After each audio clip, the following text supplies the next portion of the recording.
pH 조절제가 모공에 미치는 영향.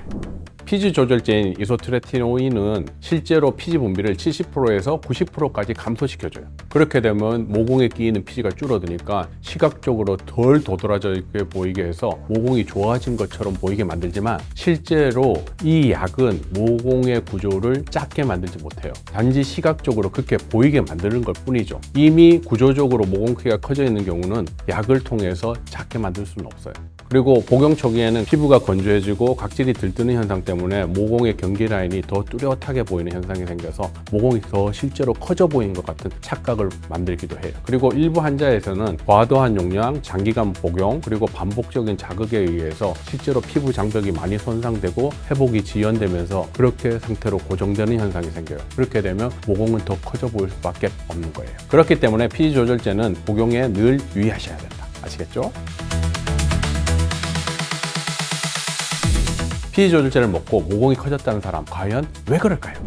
pH 조절제를 먹고 모공이 더 커지고 고정됐다고 하는 데는 이유가 있습니다. pH 조절제는 pH를 잠깐 줄이는 게 아니고 pH선을 위축시켜서 pH를 장기간 적게 분비되게 만들어요. 그렇게 되면 모공이 비워지게 되고 음영이 나타나게 되고 모공이 더 커질 수밖에 없는 거예요. 하지만 실제로 모공이 더 커졌다고 느끼는 경우는 어떠냐면 pH가 덜 차게 되니까 그 전에 커져 있던 흉터형 모공이라든지 탄력형 모공이 눈에 드러나게 되는 거예요. 그러면 이거는 실제로 pH 조절제에 의해서 모공이 넓어진 게 아님에도 불구하고 환자 입장에서는 내가 이 약을 먹고 모공이 넓어졌구나 이런 착각을 일으키게 되는 거죠. 또한 pH 조절제를 복용하게 되면 피부 장벽이 약해지고 각질층이 두꺼워져서 들뜨게 되는데 이는 모공 경계선을 뚜렷하게 만들어서 모공이 더 크게 보이게 만들어요.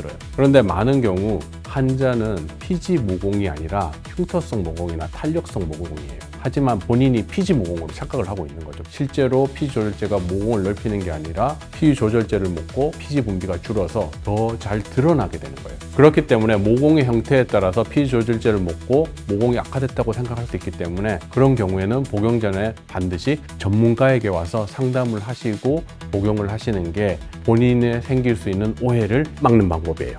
아시겠죠? 닥터송의 피부 증문즉설, 이번 내용은 여기까지. 더 궁금한 것은 네이버 카페 모두의 피부에 오셔서 질문을 남겨주세요. 제가 아는 데까지 답변드릴게요. 그럼 다음에 만나요. 안녕. 피부가 알고 싶다 닥터송